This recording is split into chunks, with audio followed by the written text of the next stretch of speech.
Ni hao, my niggas and nigresses. Today I bring to you a new topic: sleep. We talk about sleep for a second. Sleep? Because I genuinely believe sleep is one of the biggest scams humanity has ever fallen for. We spend roughly 1/3 of our lives unconscious, and somehow we've all just collectively decided, yeah, that's fine. Now that's a lot of damage! Imagine if any other activity took up 8 hours of your day. Imagine if someone said, yo, you need to sit down in this dark room for 8 hours every night or your brain is going to stop working. You'd probably just call the police. But because it's sleep, we just accept it. Despite doing this every single night of our lives, we are still terrible at it. Like, why is sleeping such a complicated process? You would think the instructions would be simple. Like, step 1, lie down. Step 2, close your eyes. Step 3, stop being awake. No, nah.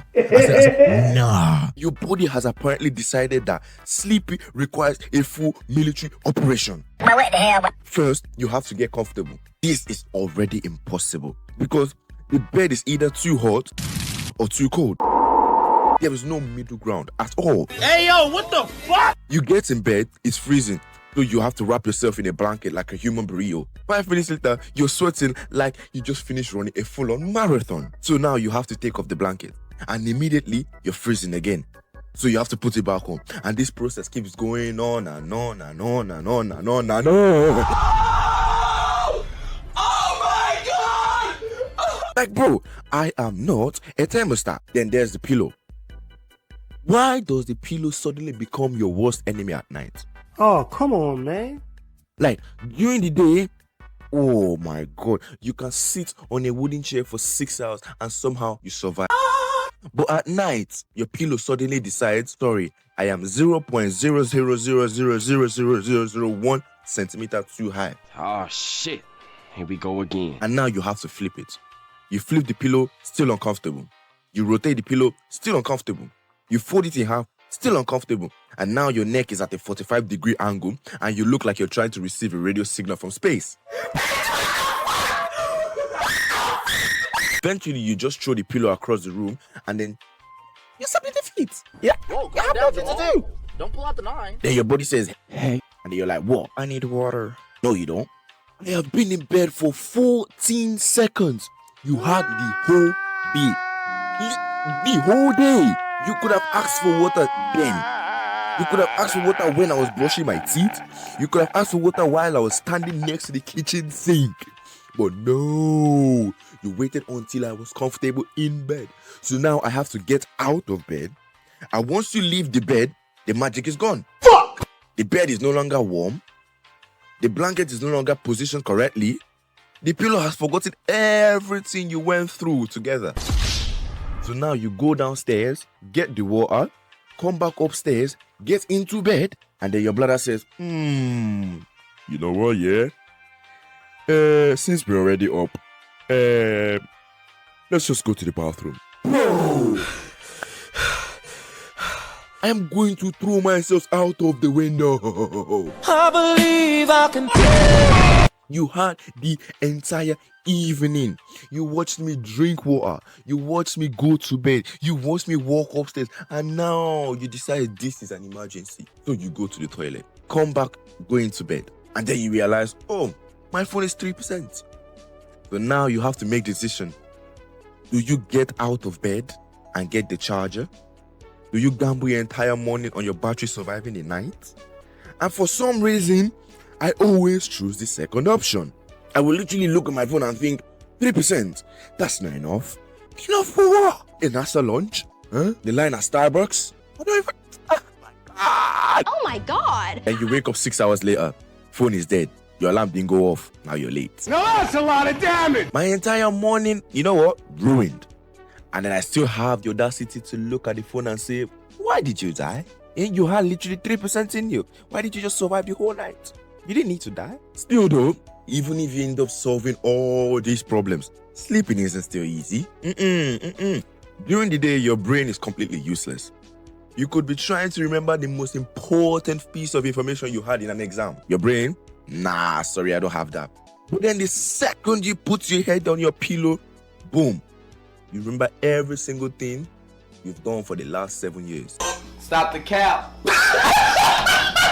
Your brain goes, remember that embarrassing thing you did 7 years ago? No.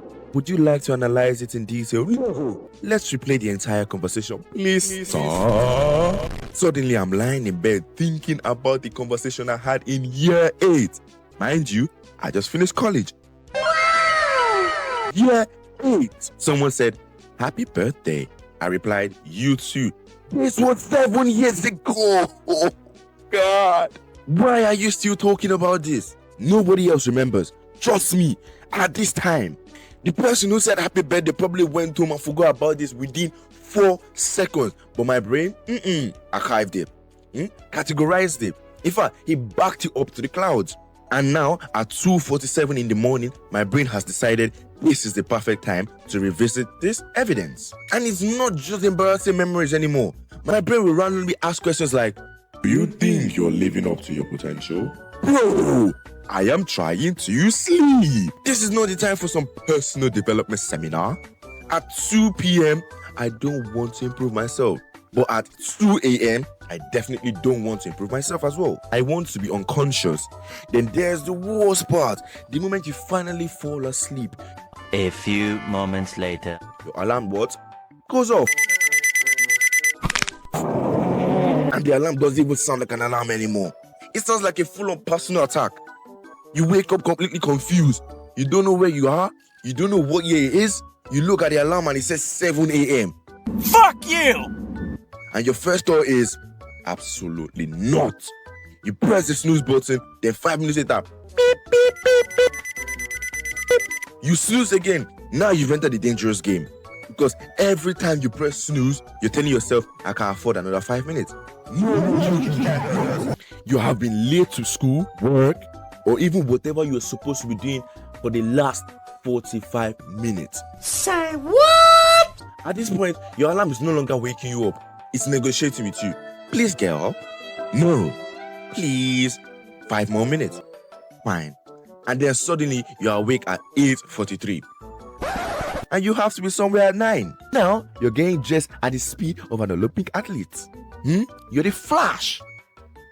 You have your socks on while eating breakfast. You don't even know what you're doing anymore.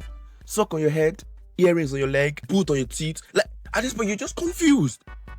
You've been completing random actions and hoping the universe understands. And somehow, after all that confusion, you get through the whole day. You come home, you stay awake for 14 hours.